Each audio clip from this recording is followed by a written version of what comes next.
Hello, and welcome back to Podcasting for Real Estate Pros, where agents learn to attract clients, build trust, and stand out with the power of podcasting.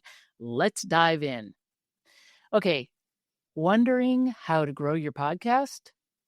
The answer isn't fancier gear or millions of downloads. The one thing that we've been talking about all along is consistency. Boring, unsexy, game-changing consistency.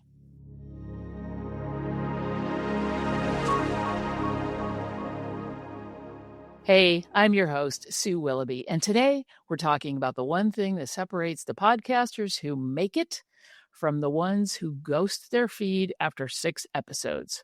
Showing up even when nobody claps. Consistency isn't about hustle, it's about honoring your voice. So why does consistency beat everything? You can have average audio, a basic cover, and a tiny audience, and still build a powerhouse brand if you're consistent, because people trust what's reliable. So when you show up regularly, you become part of their routine, their drive, their walk, their week. Let's say you drop your episodes every Wednesday morning. As people are on their way to work, they're going to tune in because they expect you to be there. And that's where the trust lives. The trust is what's going to sell. So what happens and why do podcasts drop off? Most podcasts die before episode 7, not because they weren't good, but because the host stopped showing up. Why did the host stop showing up? Because of their thoughts. It's not growing fast enough. I don't know what to say next, or I got busy. These are all totally normal, but they're also totally solvable. So how can you stay consistent even when life's? Right? Things are going to happen. You're going to get busy in your business. Things are going to happen in your family, whatever. Life is going to happen. Here's one way. The biggest one, batch like a boss. We talked about batching in episode 11, remember? One recording day, knock out 3 or 4 episodes, no panic and no guilt. Number 2, create a 3-episode buffer. So when life happens, you have episodes ready to go, and you can just keep moving on. Life is going to happen, but be prepared. Number 3, use a simple framework. Remember our pillars, outlines, rinse, and repeat. You don't need to reinvent the wheel with every episode. If you have a structure and a framework, then you can just plug and play.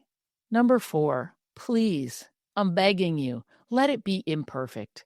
Your audience would rather have a consistent you than a perfect ghost. So show up messy, but show up anyway. Number 5, track the wins, not just the downloads. If you got a message from someone saying that your latest episode helped them in some way, then that counts as a win. Log it, save it, celebrate it. Please celebrate the wins, even the little ones, and let that keep you motivated to keep being consistent and keep moving forward. Not every day is going to be a gem. Did you ever go to the gym and just you have a workout, but it didn't feel great? That's okay. You showed up. You went to the gym. You did the workout. Not everyone is going to be perfect. Not everyone is going to be fun. But as long as you keep showing up, you're going to build consistency. So what exactly does consistency look like in real life? Weekly? Yeah, that's awesome. If you can do a weekly show, knock yourself out. Bi-weekly? That's great. Or even monthly, that's totally fine. Whatever schedule you get on, keep it. If you want to drop episodes on a Wednesday and do it weekly, then do it weekly and have them drop Wednesday morning or at some point on Wednesday, but have it be consistent. Because if somebody's used to hearing your episode every Wednesday morning on their drive to work and you're not there, they're going to wonder what happened to you. They're going to be like, did they go away? Did the podcast end or whatever? And let's say maybe you drop it at 5 p.m. Well, you missed their morning drive. So be consistent. It's not that big of a deal. You can schedule these things ahead of time. That's what the podcast hosts, that's how they're set up to handle things. You put them in, you schedule them, they're ready to go. Boom, it's a no-brainer. So weekly, bi-weekly, or monthly, whatever it is, just pick a rhythm and honor it. It's like a contract with yourself. You know you're going to show up on this day, on this time. Just do it. Your audience doesn't need frequency. What they do need is dependability. They need consistency. Okay, so just to wrap things up, we are on final approach here. This is the second to the last episode in this limited series podcast. So success doesn't go to the smartest or the slickest. It goes to the one who didn't quit. Remember the tortoise and the hare, right? The tortoise just kept going, putting one foot in front of the other. Step, step, step. And then they get to the finish line. Well, just keep going. This podcast of yours, it's a marathon. It's not a sprint. You're building something bigger than a feed. You're building a brand. This is a brand asset. This is you, my friend. This is something that people will come to trust, but you have to show up. What's up next? It's our final episode. Yep, episode 21. You've made it through 20 episodes. You showed up. You're continuing to do the work. You've downloaded your workbook, and you are moving through the process. That, my friend, is consistency. If you carry this consistency into your own podcast, then you are going to be a rock star.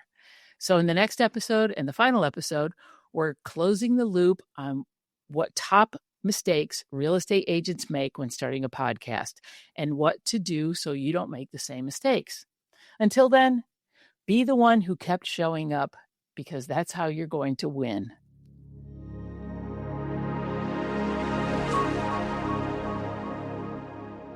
Here's the truth.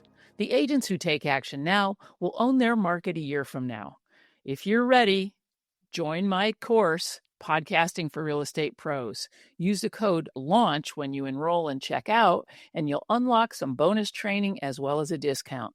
That's only for podcast listeners, so act now. See the show notes below for the link.